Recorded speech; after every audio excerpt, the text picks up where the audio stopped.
મધ્ય ગુજરાતની સૌથી મોટી સર સયાજીરાવ ગાયકવાડ સરકારી હોસ્પિટલના રેડિયાર તંત્રના પાપે ગરીબ દર્દીઓની હાલત દયનીય થાય છે।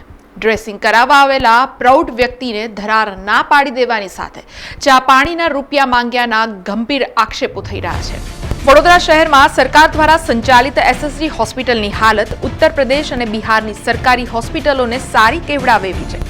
ગરીબ લોકો માટે સરકાર આરોગ્ય સેવાઓ પૂરી પાડવા કટિબદ્ધ છે। જો કે હોસ્પિટલના વ્યવસ્થા તંત્રના અધિકારીઓમાં ઈચ્છા શક્તિના અભાવે સરકારની કટિબદ્ધતા પર ઠંડુ પાણી ફેરવી દે છે। આ વ્યક્તિ છે નરેશભાઈ। એમનું માનીએ તો તેઓ પગમાં થયેલી ઈજાનું ડ્રેસિંગ કરાવવા એસએસજી હોસ્પિટલમાં સારવાર કરાવવા આવ્યા હતા। નરેશભાઈ સારવાર કરાવવા માટે ગયા તો ત્યાં તેમને ડ્રેસિંગ કરી આપવાની સ્પષ્ટ ના પાડી દેવામાં આવી। એટલું જ નહીં, એમની પાસે ચા પાણીના રૂપિયા માંગવામાં આવ્યા। મને કે ડ્રેસિંગ કરવા નહીં આવવાનું, જો તમારે શું થયું?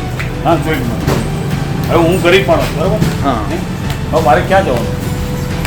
અને શું કીધું તમને ડ્રેસિંગ કરવા માટે? ના બોલીએ, ડ્રેસિંગ રોજ રોજ નહીં કરાવવાનું, અને તમારે છે ને ડૉક્ટર સાહેબ જઈને કહી જાઓ, બોલો હવે મારે શું કરવાનું? કોને કહેવાનું કહે છે? હે તો પેલે ડૉક્ટર સાહેબ અંદર જવા માટે લાઈન લાગી, અંદર મને જવા નહીં દેતા। હવે 12-1 વાગે, અત્યારે આજે શનિવાર, તો મેં કહી જાઉં પહેલાં જે માણસો હતા એ પૈસા માટે।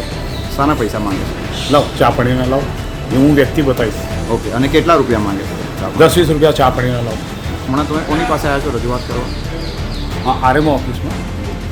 નાના બાળક સાથે આવેલા નરેશભાઈ તેમની સાથે થયેલા અમાનવીય વર્તન અંગે આરએમઓને ફરિયાદ કરી હતી। આરએમઓએ ઓપીડીમાં સૂચના આપતા નરેશભાઈ ડ્રેસિંગ કરાવવા પાછા ઓપીડી ગયા હતા। અહીં સવાલ એ છે કે સરકારી હોસ્પિટલમાં આવું થાય કેમ?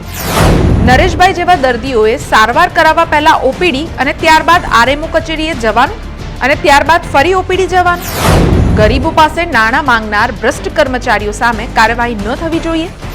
આવી પ્રવૃત્તિ સામે આંખ આડા કાન કરવા કેટલું યોગ્ય છે? આવા ઘણા સવાલો ગરીબ દર્દીઓની વેદનાનો જવાબ માંગે છે। સમાચારોના સતત અપડેટ માટે TNN ન્યૂઝને YouTube પર સબસ્ક્રાઇબ કરી બેલ આઇકોન પ્રેસ કરો અને અમારી સાથે જોડાયેલા રહો Facebook, Instagram અને Twitter ઉપર।